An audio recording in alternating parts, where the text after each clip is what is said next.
Bleak House by Charles Dickens, Chapter 14, Deportment. Richard left us on the very next evening to begin his new career and committed Ada to my charge with great love for her and great trust in me. It touched me then to reflect, and it touches me now more nearly to remember how they both thought of me even at that engrossing time. I was part of their plans, for the present and the future. I was to write Richard once a week, making my faithful report of Ada, who was to write him every alternate day. I was to be informed, under his own hand, of all his labors and successes. I was to observe how resolute and persevering he would be. I was to be Ada's bridesmaid when they were married. I was to live with them afterwards. I was to keep all the keys of their house. "And if the suit should make us rich, Esther, which it may, you know," said Richard, to crown all. A shade crossed Ada's face. "My dearest Ada," asked Richard, "why not?" "It had better declare us poor at once," said Ada. "Oh, I don't know about that," returned Richard, "but in all events, it won't declare anything at once. It hasn't declared anything in heaven knows how many years." "Too true," said Ada.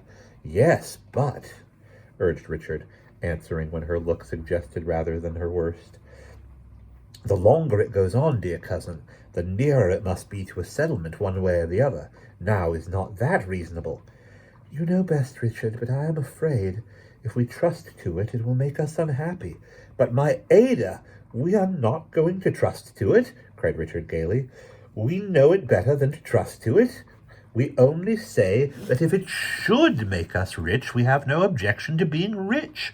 The court is, by solemn settlement of law, our grim old guardian, and we are to suppose that what it gives us, when it gives us anything, is our right. It is not necessary to quarrel with our right." "No," said Ada, "but it may be better to forget all about it." "Well, well," cried Richard, "then we will forget all about it. We consign the whole thing to oblivion. Dame Durden puts on her approving face. It's done." "Dame Durden's face," said I, "does approve, and she thinks you can't do better." So Richard said that there was an end of it, and immediately began, on no other foundation, to build as many castles in the air as would man the Great Wall of China. He went away in high spirits. Ada and I, prepared to miss him very much, commenced our quieter career.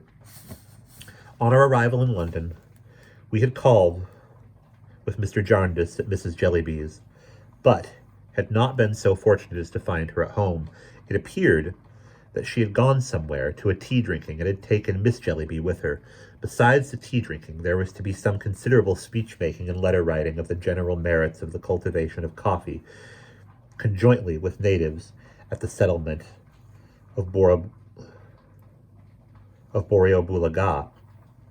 All this involved, no doubt, sufficient active exercise of pen and ink to make her daughter's part in the proceedings anything but a holiday. It being now beyond the time appointed for Mrs. Jellyby's return, we called again. She was in town, but not at home, having gone to Mile End directly after breakfast on some Borrioboolan business. I was sitting at the window with my guardian on the following morning, and Ada was busy writing, of course, to Richard, when Mrs. Jellyby was announced and entered, leading Peepy, whom she had made some endeavors to render presentable by wiping the dirt into the corners of his face and hands, and making his hair very wet, and then violently frizzing it with her fingers. Everything the dear child wore was either too large for him or too small. Most extraordinary specimens of needlework appeared on several parts of his dress, where it had been hastily mended, and I recognized the same hand on Miss Jellyby's. She was, however, unaccountably improved by her appearance, and looked very pretty. Ada and I gave her a cordial welcome, and presented her to Mr. Jarndyce, to whom she said as she sat down, "Ma's compliments, and she hopes you'll excuse her because she's correcting proofs of the plan. She's going to put out 5,000 new circulars, and she knows you'll be interested to hear that. I have brought one of them with me, Ma's compliments," with which she presented it sulkily enough. "Thank you," said my guardian. "I am much obliged to Mrs. Jellyby." We were busy with Peepy, asking him if he remembered us, and so on. Peepy retired behind his elbow at first, but relented at the sight of sponge cake and allowed me to take him on my lap, where he sat munching quietly. Mr. Jarndyce then withdrawing into the temporary growlery, Miss Jellyby opened a conversation with her usual abruptness. "We are going on just as bad as ever in Thavesend," she said. "I have no peace in my life. Talk of Africa, I couldn't be worse off if I was in if I was a what's-his-name man or brother." I tried to say something soothing. "Oh, it's no use, Miss Summerson," exclaimed Miss Jellyby. "Though I thank you for the kind intention all the same, I know how I am used, and I am not to be talked over. You wouldn't be talked over if you were used so. We really are going on worse than ever. Pa will be a bankrupt before long, and I hope Ma will be satisfied. There'll be nobody but Ma to thank for it." We said we hoped Mr. Jellyby's affairs were not in so bad a state as that. "It's of no use hoping, though it's very kind of you," returned Miss Jellyby, shaking her head.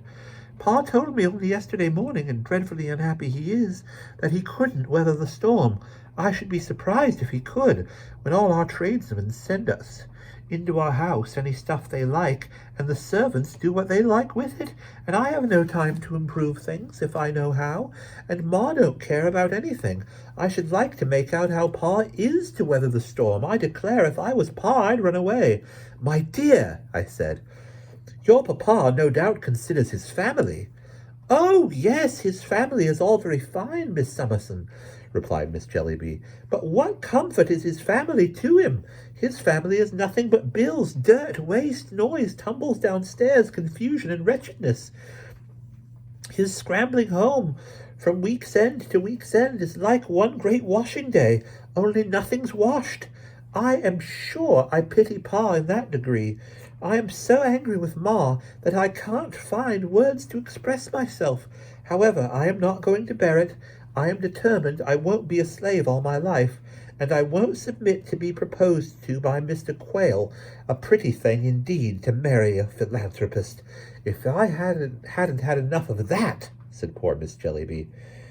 I must confess that I could not help feeling rather angry with Mrs. Jellyby myself, seeing and hearing this neglected girl and knowing how much of bitterly satirical truth there was in what she said. "If it wasn't that we had been intimate when you stopped at our house," pursued Miss Jellyby, "I should have been ashamed to come here today, for I know what a figure I must seem to you two. But as it is, I made up my mind to call, especially as I am not likely to see you again the next time you come to town." She said this with such great significance that Ada and I glanced at one another, foreseeing something more. "No," said Miss Jellyby, shaking her head. "Not at all likely. I know I may trust you two. I am engaged." "Without their knowledge at home?" said I. "Why, goodness gracious me, Miss Summerson," she returned, justifying herself in a fretful but not angry manner. "How can it be otherwise? You know what Ma is, and I needn't make poor Pa more miserable by telling him." "But would it not be adding to his unhappiness to marry without his knowledge or consent, my dear?" said I. "No," said Mrs. Jellyby, softening. "I hope not. I should try to make him happy and comfortable when he came to see me, and Peepy and the others should take it in turns to come and stay with me, and they should have some care taken of them too. Then there was a good deal of affection in poor Caddy. She softened more and more while saying this, and cried much over the unwanted little home picture she had raised in her mind. "It began in your coming to our house," she said. "I felt I was so awkward that I made up my mind to be improved in that respect, at all events, and to learn to dance. I told Ma I was ashamed of myself, and I must be taught to dance. Ma looked at me in that provoking way of hers, as if I wasn't in sight, but I was quite determined to be taught to dance, and so I went to Mr. Turveydrop's Academy in Newman Street." "And was it there, my dear?" I began. "Yes, it was there," said Caddy. "And I am engaged to Mr. Turveydrop. There are two Mr. Turveydrops, father and son. My Mr. Turveydrop is the son, of course. I only wish I had been better brought up and was likely to make him a better wife, for I am very fond of him." "I am sorry to hear this," said I must confess." I don't know why you should be sorry, she retorted a little anxiously, but I am engaged to Mr. Turveydrop, whether or not, and he is very fond of me. It's a secret as yet, even on his side, because old Mr. Turveydrop has a share in the connection, and it might break his heart or give him some other shock if he were told of it abruptly. Old Mr. Turveydrop is a very gentlemanly man indeed, very gentlemanly. Does his wife know of it? Said Ada. Old Mr. Turveydrop's wife, Miss Clare? Returned Miss Jellyby, opening her eyes. There's no such person. He's a widower. That's the state of the case. If I ever blame myself, I shall think it's Ma's fault. We are to be married whenever we can, and then I shall go to Pa at the office and write to Ma.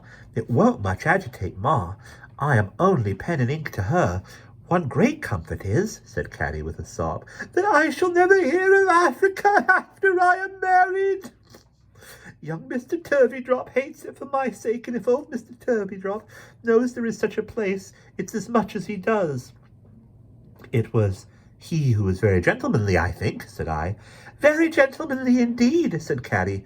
He is celebrated almost everywhere for his deportment. Does he teach? Asked Ada. No, he don't teach anything in particular, replied Caddy, but his deportment is beautiful. Caddy went on to say, with considerable hesitation and reluctance, that there was one thing more she wished us to know, and felt we ought to know, and which she hoped would not offend us. It was that she had improved her acquaintance with Miss Flite, the little crazy old lady, that she frequently went there early in the morning and met her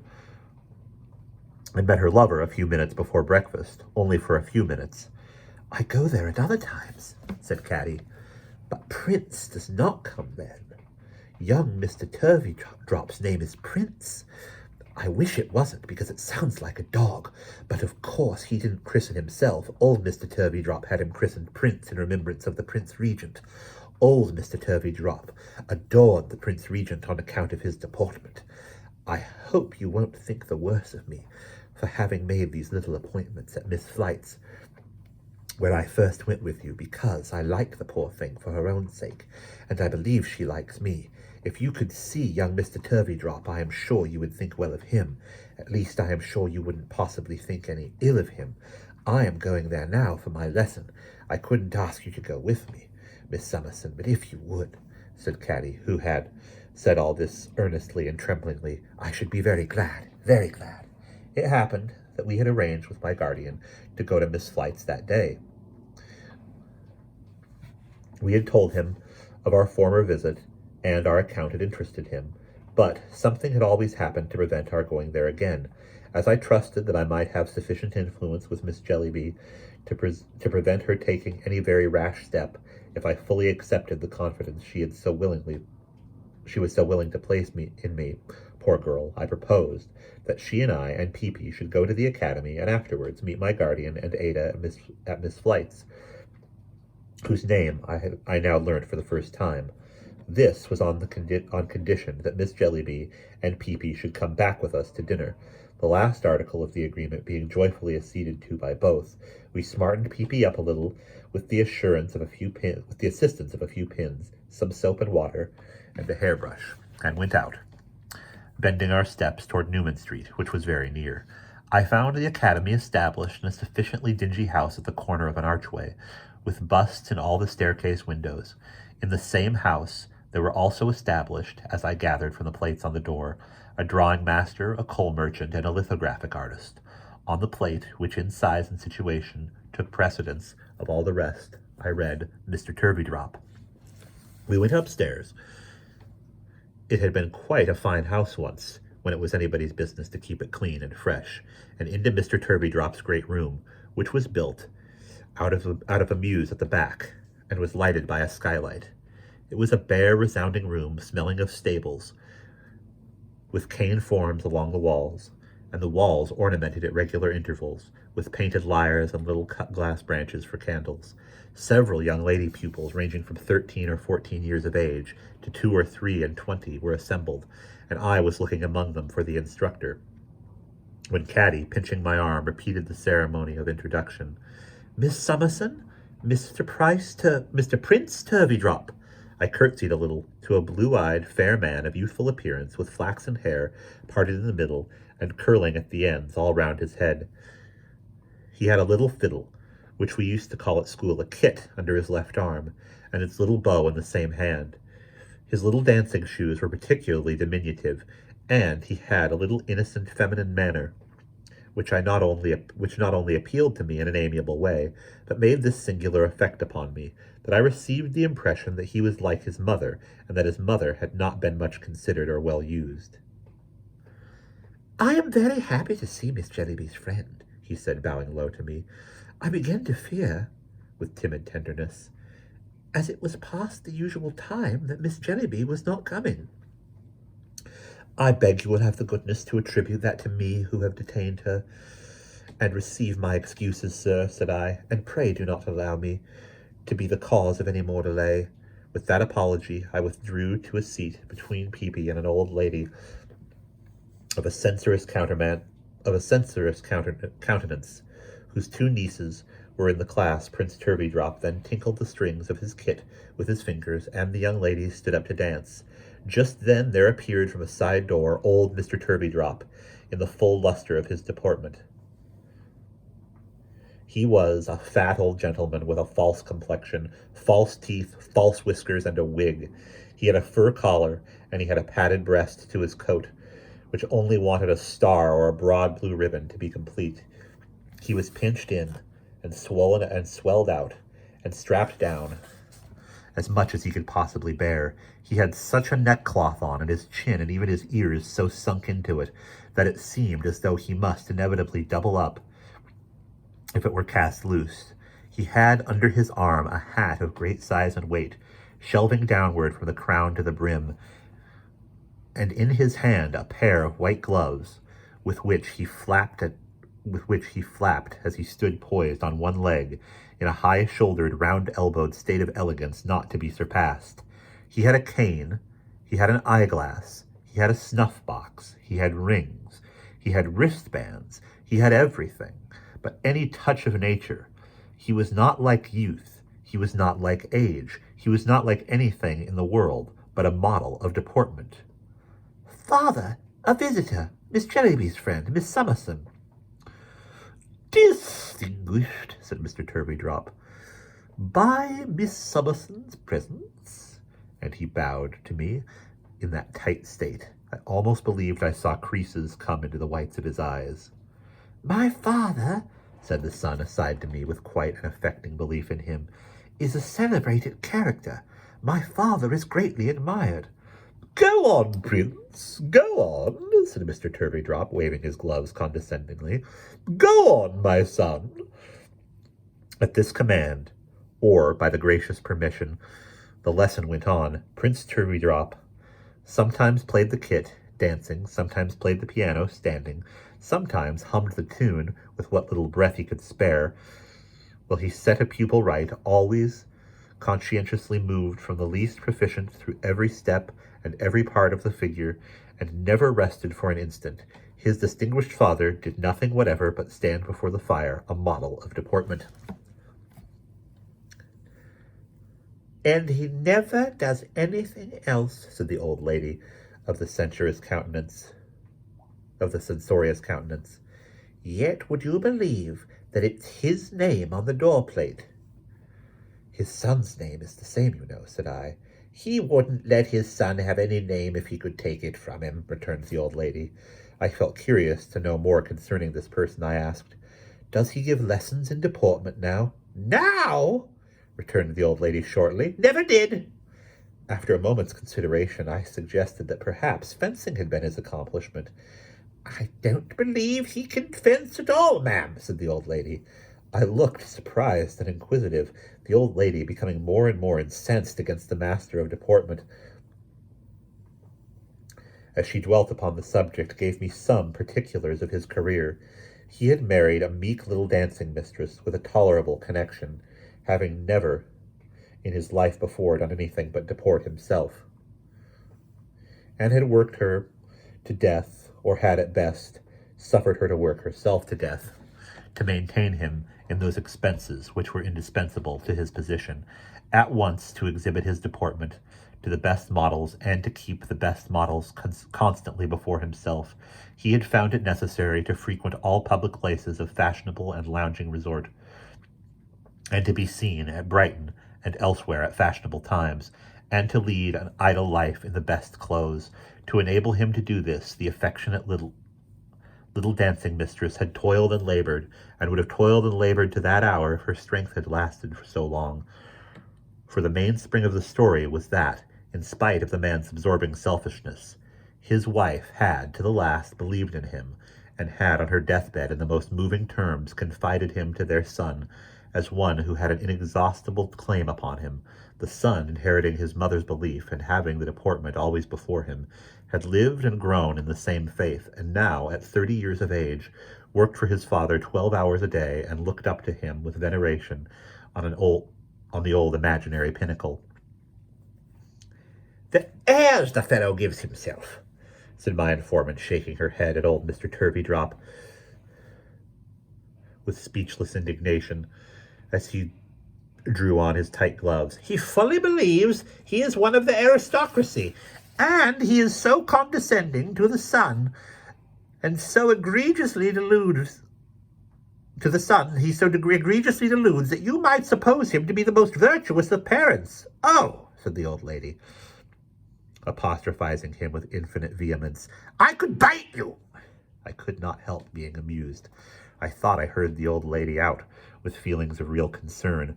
It was difficult to doubt her. With the father and son before me, my eyes were yet wandering from young Mr. Turveydrop working so hard to old Mr. Turveydrop deporting himself so beautifully, when the latter came ambling up to me and entered into conversation. He asked me, first of all, whether I conferred a charm and distinction on London by residing in it. I did not think it necessary to reply that I was perfectly aware I should not do that in any case, but merely told him where I did reside. "A lady so graceful and accomplished," he said, kissing his right glove, "will look leniently on the deficiencies here.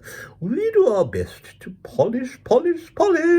He sat down beside me. "To polish," he repeated, taking a pinch of snuff and gently flattening his fingers.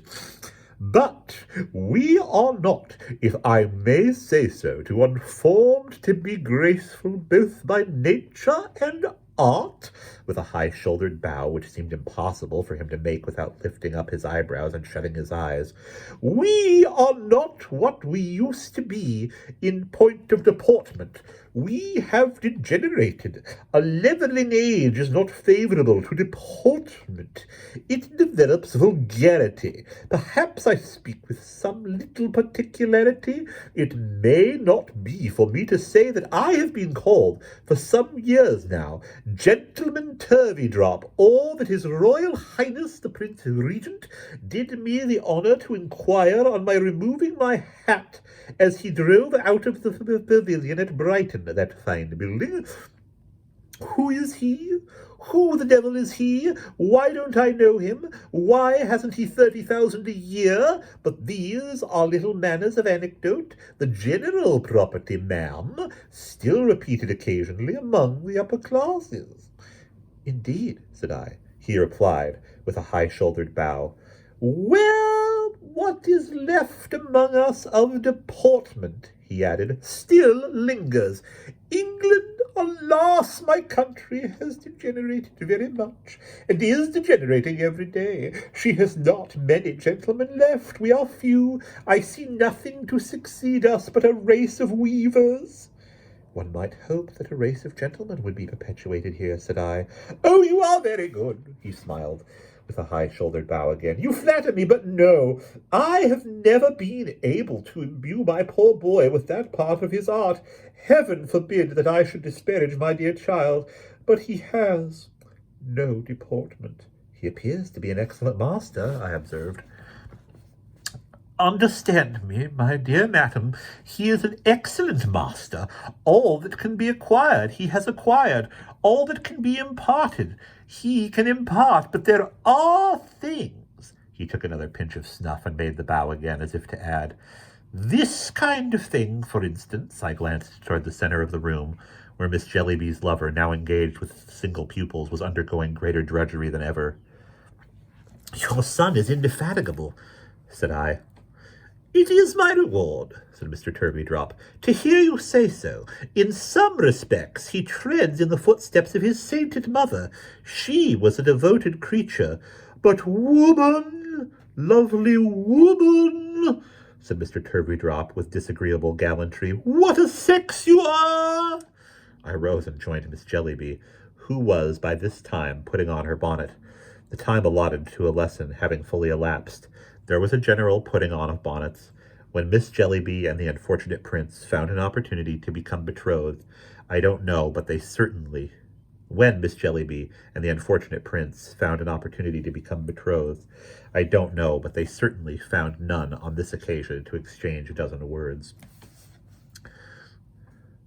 "My dear," said Mr. Turveydrop benightedly to his son, "do you know the hour?" "No, father." The son had no watch. The father had a handsome gold one, which he pulled out. "My son," said he, "it is 2 o'clock. Recollect your school at Kensington at 3. "That's time enough for me, father," said Prince. "I can take a morsel of dinner standing and be off." "My dear boy," returned his father, "you must be very quick. You'll find the cold mutton on the table." "Thank you, father. Are you off now, father?" "Yes, my dear, I suppose," said Mr. Turveydrop, shutting his eyes and lifting up his shoulders with modest consciousness, "that I must show myself as usual about town." "You had better dine out comfortably somewhere," said his son. "My dear child, I intend to. I shall take my little meal, I think, at the French house in the Opera Colonnade."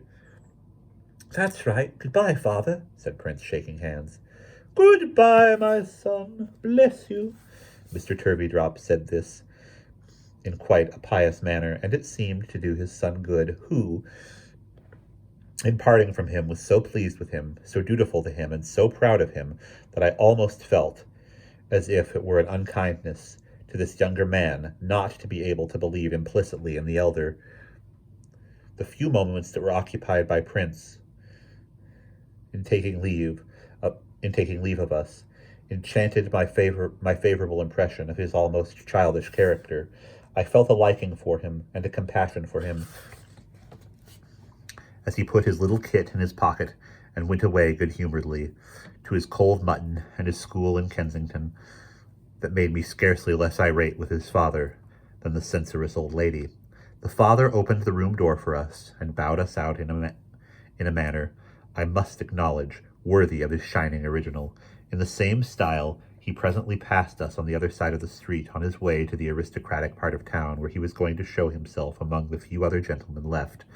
For some moments I was so lost in reconsidering what I had heard and seen in Newman Street that I was quite unable to talk to Caddy, or even to fix my attention on what she said to me, especially when I began to inquire in my mind whether there were or ever had been any other gentlemen not in the dancing profession who lived and founded a reputation entirely on their deportment. This became so bewildering and suggested the possibility of so many Mr. Turveydrops that I said, "Esther, you must make up your mind to abandon this subject altogether and attend to Caddy."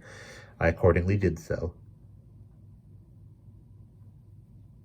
and we chatted all the rest of the way to Lincoln's Inn. Caddy told me that her lover's education had been so neglected that it was not always easy to read his notes.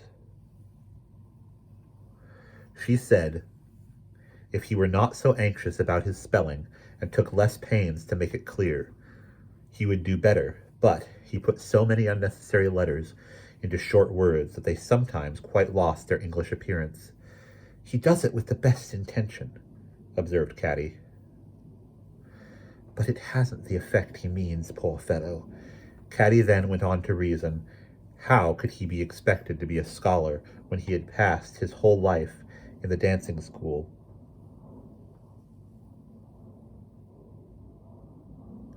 and had done nothing but teach and fag, and teach morning, noon, and night?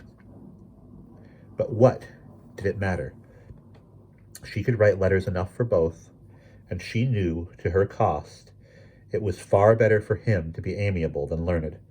Besides, it's not as if I was an accomplished girl who had any right to give herself airs, said Caddy. I know little enough, I am sure, thanks to Ma. There's another thing I want to tell you, now we are alone, continued Caddy, which I should not have liked to mention unless you had seen Prince, Miss Summerson. You know what a house ours is. It's of no use my trying to learn anything that would be useful for Prince's wife to know in our house. We live in such a state of muddle that it's impossible, and I have only been more disheartened whenever I have tried. So I get a little practice with, who do you think? Poor Miss Flight. Early in the morning I help her to tidy her room and clean her birds, and I make a cup of coffee for her. Of course she taught me, and I have learnt to make it so well that Prince says it is the very best coffee he ever tasted, and would quite delight old Mr. Turveydrop, who is very particular indeed about his coffee. I can make little puddings too, and I know how to buy neck of mutton and tea and sugar and butter and a good many housekeeping things. I am not clever at my needle yet, said Caddy, glancing at the repairs on Peepy's frock, but perhaps I shall improve, and since I have been engaged to Prince, and have been doing all this, I have felt better tempered, I hope, and more forgiving to Ma. It rather put me out at first this morning to see you and Miss Clare's looking so neat and pretty, and to feel ashamed of Peepy and myself too, but on the whole I hope I am better tempered than I was, and more forgiving to Ma. The poor girl, trying so hard, said it from her heart and touched mine. Caddy, my love, I replied, I begin to have a great affection for you, and I hope we shall become friends. Oh, do you? Cried Caddy. How happy that would make me. My dear Caddy, said I, let us be friends from this time, and let us often have a chat about these matters, and try to find the right way through them. Caddy was overjoyed. I said everything I could, in my old-fashioned way, to comfort and encourage her, and I would not have objected to old Mr. Turveydrop that day for any smaller consideration than a settlement on his daughter-in-law, but by this time we were come to Mr. Crook's, whose private door stood open. There was a bill pasted on the door announcing a room to let on the second floor. It reminded Caddy to tell me as we proceeded upstairs that there had been a sudden death there and an inquest, and that our friend had been ill of the fright. The door and window of the vacant room being open, we looked in. It was the room with the dark door in which Miss Flight had secretly directed my attention when I was last in the house. A sad and desolate place it was, a gloomy, sorrowful place that gave me a strange sensation of mournfulness and even dread. We had walked slowly while we were talking, and my guardian and Ada were here before us. We found them in Miss Flight's garret. They were looking at the birds, while a medical gentleman, who was so good as to attend Miss Flight with much solicitude and compassion, spoke with her cheerfully by the fire. I have finished my professional visit, he said, coming forward. Miss Flight is much better, and may appear in court, as her mind is set upon it, tomorrow. She has been greatly missed there, I understand. Miss Flight received the compliment with complacency and dropped a general curtsy to us. Honoured indeed, she said, by another visit from the wards of Jarndyce. Very happy to receive Jarndyce of Bleak House beneath my humble roof. Fitz Jarndyce, my dear, she had bestowed the name on Caddy, it appeared, a double welcome. Has she been very ill? Asked Mr. Jarndyce of the gentleman whom we had found in attendance of her.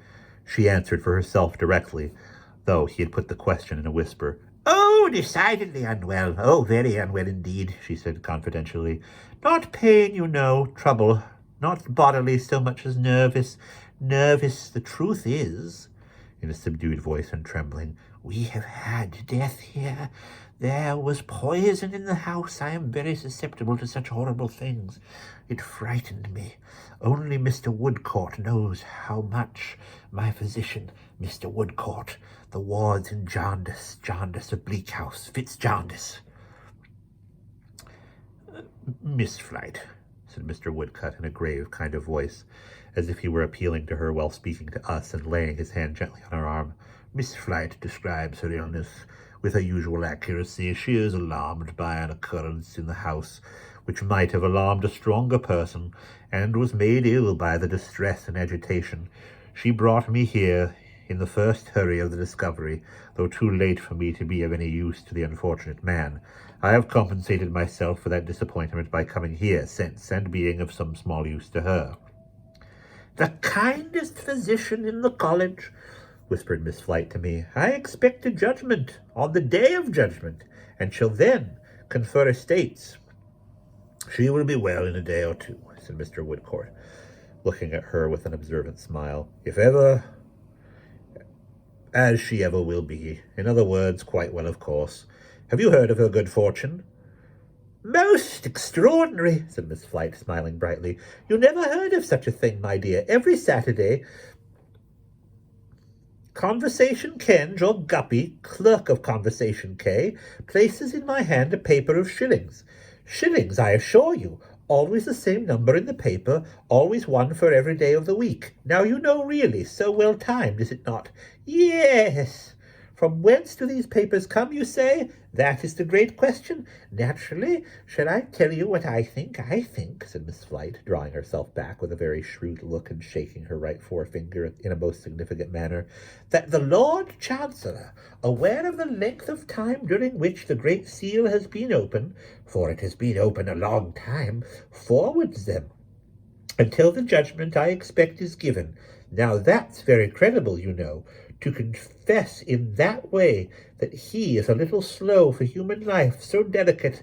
Attending court the other day, I attend it regularly with my documents, I taxed him with it, and he almost confessed. That is, I smiled at him from my bench, and he smiled at me from his bench. But it's great good fortune, is it not? I congratulated her, as she addressed herself to me, upon this fortunate addition to her income, and wished her a long continuance of it. I did not speculate upon the source from which it came. My guardian stood before me, contemplating the birds, and I had no need to look beyond him. And what do you call these little fellows, ma'am? He said in his pleasant voice. Have they any names? I can answer for Miss Flite that they have, said I, for she promised to tell us what they were. Ada remembers. Ada remembered very well. Did I? Said Miss Flite. Who sat at my door? What are you listening at my door for, Crook? The old man of the house pushed it open before him and appeared there with his fur cap in his hand and his cat at his heels. I weren't listening, Miss Flite, he said. I was going to give a rap with my knuckles, only you're so quick. Make your cat go down, drive her away, the old lady angrily exclaimed. Bah, there's no danger, gentlefolks, said Mr. Crook, looking slowly and sharply from one to the other until he had looked at all of us. She'd never offer the birds when I was here, unless I told her to it. Excuse me. You will excuse my landlord, said the old lady with a dignified air. Quite.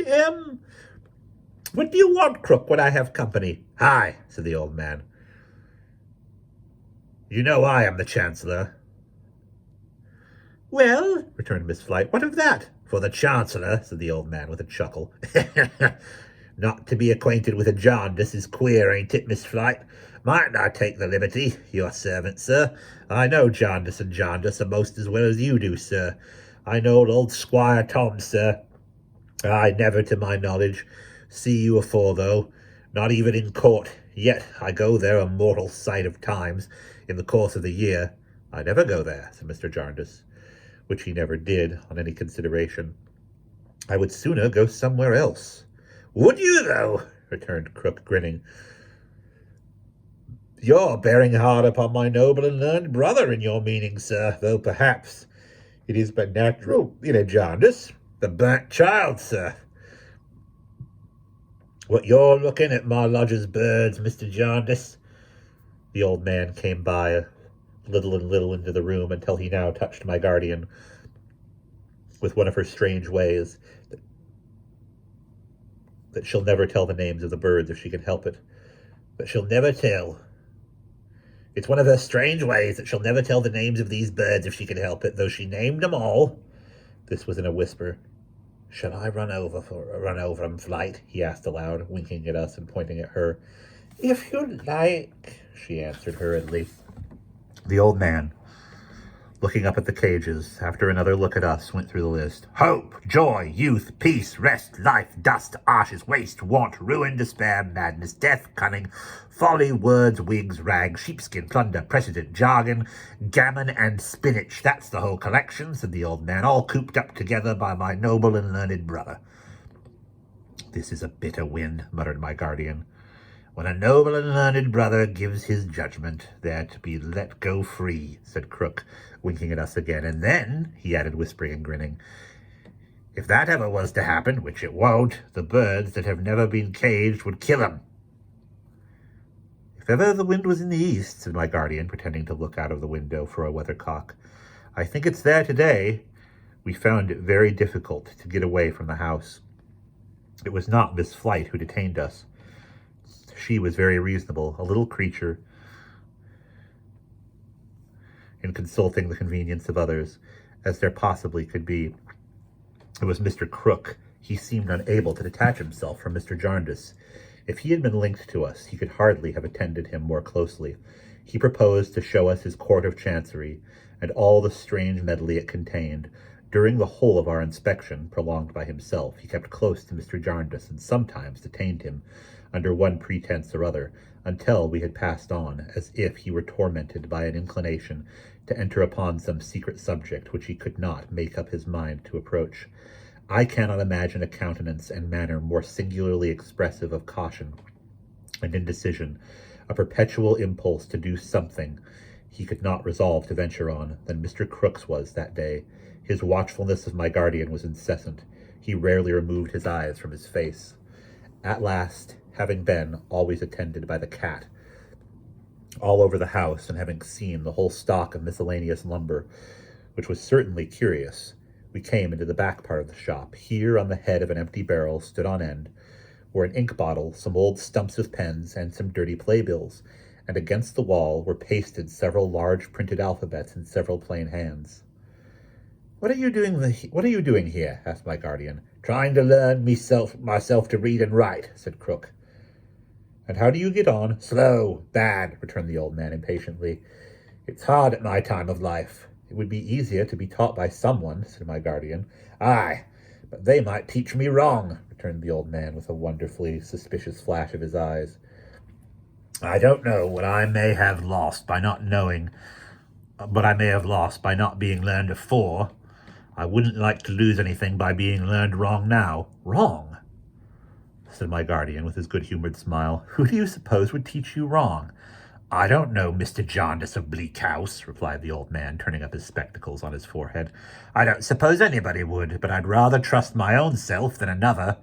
These answers and his manner were strange enough to cause my guardian to inquire of Mr. Woodcourt, as we all walked across Lincoln's Inn together, whether Mr. Crook were really, as his lodger represented him, deranged. The young surgeon replied no. He had seen no reason to think so. He was exceedingly distrustful, as ignorance usually was, and he was always more or less under the influence of raw gin, of which he drank great quantities, and he did not think him mad as yet.